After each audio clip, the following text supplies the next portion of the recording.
KETV, Channel 7, your favorite choice for local news. This is KETV News Watch 7 at 10. And first at 10, disbelief after a deadly weekend in Omaha.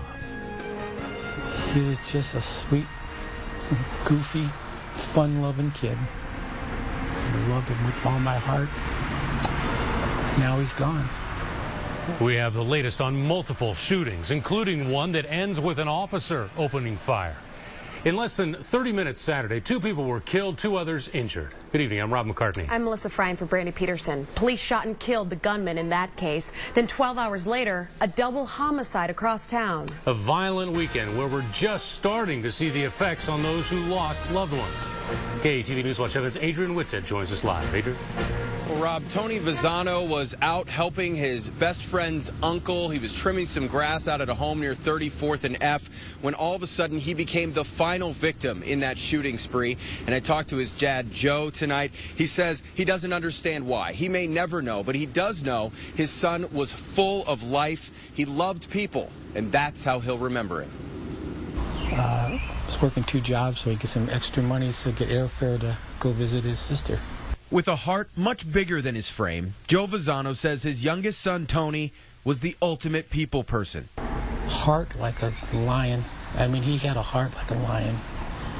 And, he reflected that in his life. He was full of life.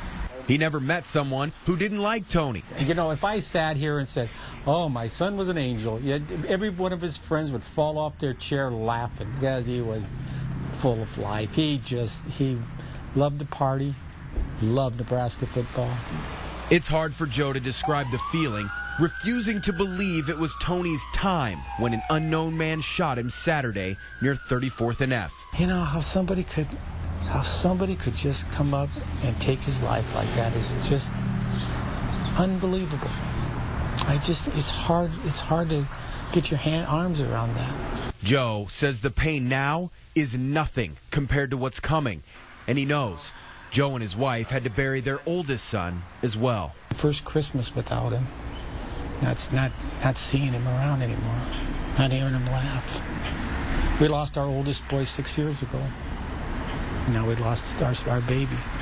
Joe doesn't think asking why helps. There's no answer, just memories of the boy with the lion-sized heart. He was just a sweet, goofy, fun-loving kid. I loved him with all my heart.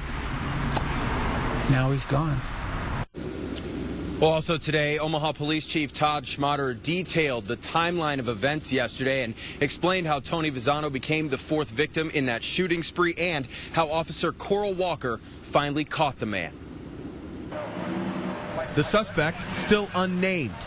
He was described as angry, he's on foot, and he's involved in 4 shootings. Killing Tony Vazano and Pascual Bautista Raimundo after he'd already shot Aaron Anderson and Angel Cabrera. Police Chief Todd Schmatter said the 5'4", 140-pound Hispanic man was on a mission. In my opinion, this individual was not going to stop. He was on a mission, in my opinion, and it's clearly defined with the string of shootings that he had. He was not going to stop.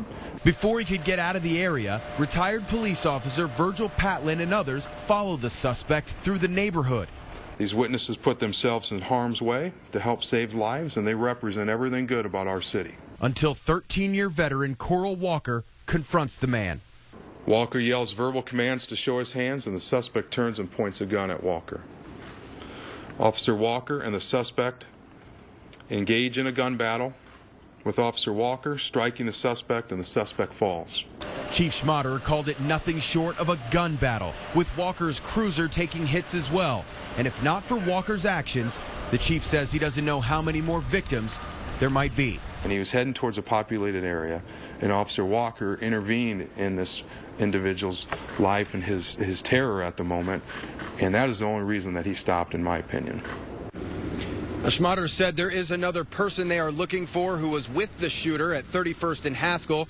He says he took off in Aaron Anderson's 1995 Blue Thunderbird with Iowa plates BBH 574. As for the two surviving victims, Aaron Anderson and Angel Cabrera were last listed in critical condition at Allegiant Creighton Health. Reporting live outside of OPD headquarters, Adrian Whitsett, KETV, Newswatch 7.